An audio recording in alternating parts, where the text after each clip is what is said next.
My guests today are Lori Wiaki, Executive Director of the Native American Voters Alliance. Thank you for being here. Thank you. And Lana Atkinson, a UN and political science professor and director of the Center for the Study of Voting, Elections, and Democracy. Thank you for being here. Lana, I want to ask you, the midterm election is just around the corner. It is crunch time now for campaigns, for the parties and civic groups to get out the vote. So this is going to come down in part now to voter enthusiasm. Who are the candidates and the parties, the folks who are most invested in turnout? Who are they counting on? Who are these reliable voters? So the reliable voters are the party regulars and those that participate in sort of every election that comes up.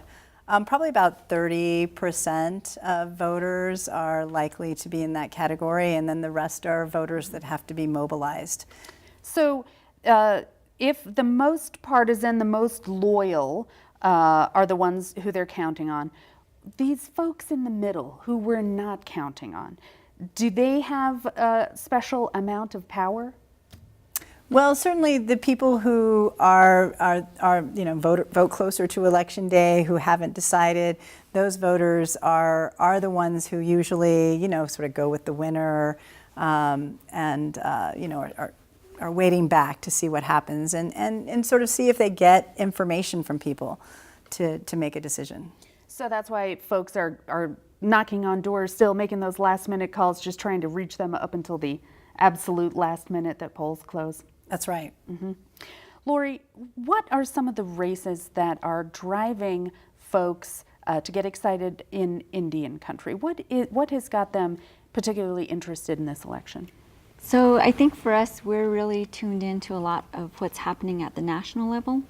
There's a lot of, because of our historical relationship with the federal government, there's a lot of things that the Trump administration is doing, like reorganizing the Department of Interior or EPA or the Indian healthcare. And all of these changes that they're making are really having an effect on our local communities. And so what we're finding is that a lot of Native community people are now making that, I guess, transition or understanding. Then it's important for us to have local leadership that will serve as a buffer to all what's happening from the national level. Because, what we're finding is, with the whole reorganization of the Department of Interior, there's been no tribal consultation. There's been no respect to our tribal communities. And so we need, folks like the land commissioners. So those are some of the races we're interested in is, the Xochitl Torres Small versus Yvette Harrell race. That's the 2nd Congressional District, basically yes. The southern half of the state? Yes, yes. So we're interested in that race and as well as the land commissioner race. Because we think that those are places where they can have an active role in at least having that basic level of respect for our communities in deciding, will there be oil and gas leasing in Chaco Canyon or whatever, those sorts of things. Yeah, that's a really good example. So folks who are really passionate about things like drilling near Chaco are going to go because they already know who they really want to support for land commissioner and in some of those races. What about the folks who are not that tuned in yet? Recent polls show us that about equal numbers of Democrats and Republicans, about 80%, think this election is very important.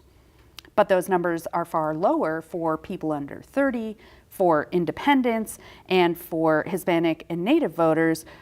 What are some of the reasons that younger people, independents, and Hispanic and Native voters might be less enthusiastic than other people? Why are some people just not gonna do it? Well, I don't think it's about less enthusiastic as just not as informed about the power of their vote. So for us, while we have an opinion about those two particular races, we're also doing just what you were talking about. We're out on the doors, we're talking to as many voters as possible, reminding them about some of our recent history, whether that's, the issue at Mount Taylor and traditional cultural properties, and, what role did each candidate have in that. So we're out there like aggressively trying to talk to folks about these issues. And I think through that, people then begin to see the correlation between what's happening at the local level and how that or what's happening at the national level and how that impacts the local vote. You remind me, you know, not everybody is as passionate about politics as we are. And I guess, yes, of course, there are a lot of people who sort of are vaguely paying attention, but you get there and you say, hey, remember, this is who this person is, this is who this person is, you know, and these are the issues that you do care about. You've just been paying attention to other things. Lana, about that race in particular, early voting numbers show a big bump in turnout in southern New Mexico and Doña Ana County in particular. Republican Yvette Harrell is in a tight race with Xochitl Torres for Steve Pearce's seat. For months now, we've been hearing about a blue wave in Congress. All these prognosticators have been predicting this big blue wave. Is this what we're seeing down there, this wave of people getting out and voting early for the Democrat candidate down there? Certainly in Doña Ana County, which is a Democratic county in the Southern District, we would think that those would be more likely to be Democratic voters, and I'm sure Tora Small has really focused her campaign in trying to get those voters out early, and that's a consequence of that. But we also have Republicans who are doing a similar thing in the South. They have Pence coming in on Friday to a Roswell area, and if we put those southern counties, Lee County, Eddy County, those counties right there on the southern border, you know, those may be equal, you know, the number of voters in Doña Ana County. So you know, there's another mobilization campaign going on, and it's the competition that really drives voter mobilization, and I think that's really important. Elections themselves only mobilize, you know, this core group of people who are always going to show up, but it's the candidates and the competition that really sells people to go vote. If they know their vote can make a difference because it's a close contest, that's a real mobilizing agent. So go ahead. Just to add a point on that, you know, a lot of the pollsters do their polling, and it should be known that in Indian country, the data is really poor.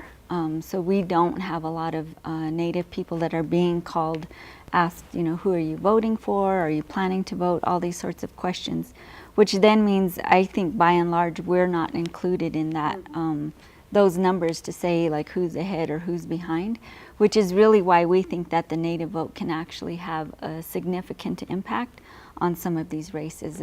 And so, you know, we're out there, like I said, knocking on doors and talking to as many folks as possible, because we think that that Native vote never is included. It's like one of these institutionalized, or it's a form of disenfranchisement, right? And so when you're constantly being told that you're not only that your vote doesn't count, but you're not being polled, you're not being included, that also, I would say, leads to that idea of, well, they're not enthusiastic, but I think it's more about like there is a level of disenfranchisement that we are consistently trying to battle back against. We do have some real excitement in the congressional district here around Albuquerque with Deb Haaland, who would be the first of two Native American women elected to Congress if she wins.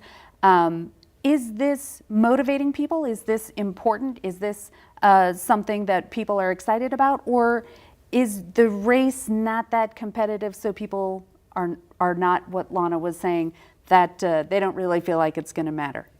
Well, I think for Indian people, there's a lot of folks that are really excited about voting for her. So I think that's like a positive thing, right? And I think, I actually think there might be a little bit more of an impact on our younger voters, our younger Native voters who are interested in seeing a congressional representative that, you know, is familiar, is from one of our pueblos here in New Mexico. So I think, you know, that's a place where we see a lot of enthusiasm happening. I think that a lot of our community is also recognizing, like, well, it's also just another one voice amongst however many, you know, congressional representatives. And so that's kind of tempering that, like, experienced voters tend to be a little bit more cynical. No, I wouldn't say that, but just not as naive about how what kind of an impact could this one congressional representative have. And, you know, but we think it's important. We think, you know, these are the steps that need to be taken that allow people to think more concretely about, well, what is my contribution, right? Could I run for office, you know? And starting with all the different races, whether that's school board or county commission. You know, all these different races I think are important. Lana, I just want to agree with that descriptive representation factor being an important, you know, a first like that, Yeah. a first to vote, you know, opportunity to vote for a woman or an African American. I think those do drive people, and the descriptive link is important in as a mobilizing agent as well. the descriptive link being, I'm going to vote, and we've seen this a lot of, in the primaries, a lot of women winning and people saying, I wanted a woman in this seat. I voted for a woman, right? Yes. So that's an advantage that two of our candidates have for sure. I noticed that turnout in Bernalillo County has been lower, much lower than in Doña Ana County.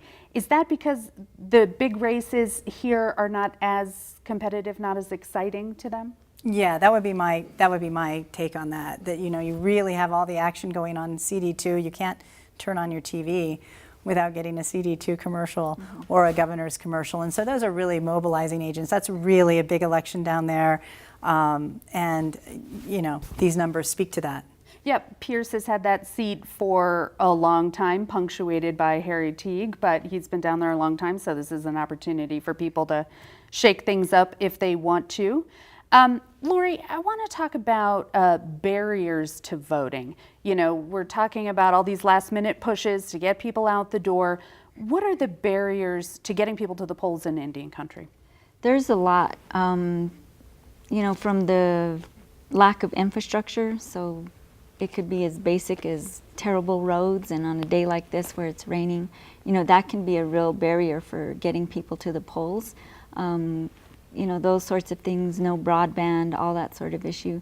But I also think there's, you know, and we've struggled for a long time. The Secretary of State has the Native American Vote Task Force who is working to sort of study some of these barriers and figure out ways to deal with those. They put out a voter guide for the first time ever this year? Yes, we collaborated with the League of Women Voters to put together this voter guide. And, you know, so there's a lot of challenges, and even things like competing jurisdictions. So like, especially on Navajo, you'll have a recognized chapter house, right? So this is, I belong to this particular chapter house, and that's my political subdivision or understanding of the community. And yet a precinct might cut, you know, through a portion of that particular chapter house or whatever. And so those sorts of things then start to create kind of lack of clarity about poll sites, and it just can tumble down into a lot of different ways that sort of, I guess, disenfranchise our community. You mentioned something interesting because it's raining on the day that we're taping this. Right. And that can be a big problem, especially if you're driving on dirt roads in the middle of nowhere. Lana, we have not very often do we have weather on election day, but you know, things are different this year. What if it rains? What happens when it rains on election day? Absolutely dampens turnout, and it actually hurts Democratic candidates more than Republican candidates. Why does it hurt Democrats? Democrats are less reliable and committed voters. And you know, I mean, as a group, they're more resource poor, and so you know, they have other obligations, and those obligations become more important when it rains. So early voting is, everyone's pushing people to vote early just in case, because you can't count on, especially Democratic voters, to come out on election day. How has early voting changed things? So, I mean, the campaigns, of course, love early voting because it means they can collect information every day about who's voted, and then they know, you know, they check you off your list or not, and you get a phone call or not. And so, you know, the earlier they can get you off the quicker they can take you off the list, and they have less work to do. Micro-target everybody else? Yes, and election day. So, yeah, so this has been great. It's great for campaigns. It's also great for voters, right? I mean, so and it's great for election administrators because it eases the lines on election day, and we've seen huge movements towards early voting in New Mexico, and you know, that's in response to line problems and, you know, investments that election administrators have made to say, hey, vote early. Yes. You're going to have a great time. Does that work the same way in Indian country? It does somewhat. I mean, there's a lot of effort being pushed to have like those early vote sites in Cochiti Pueblo or whichever of our communities. But, you know, the hours are still kind of crazy at times, you know, 10 to 3 or something. And it's like, well, you know, folks are still driving home from work or, you know, whatever those issues are. So, you know, there's still a lot of challenges, but it has been helpful. And, you know, that's one of the things that we really try to push with our folks. But we find that a lot of Native people love to vote on Election Day because it gets a little more festival-ish. It's I more guess. fun. Sometimes Yeah. there's food. Except for, you know, and we worry, like, what if we have that rainstorm and, you know, roads are, you know, muddy or whatever those sorts of things are. And so we try to get as many people to vote early and then just go party and help others to vote on Election Day. Lori Yeah. Miyake, thank you Thank so you. much. Lana Atkinson, thanks for being here. Thank you.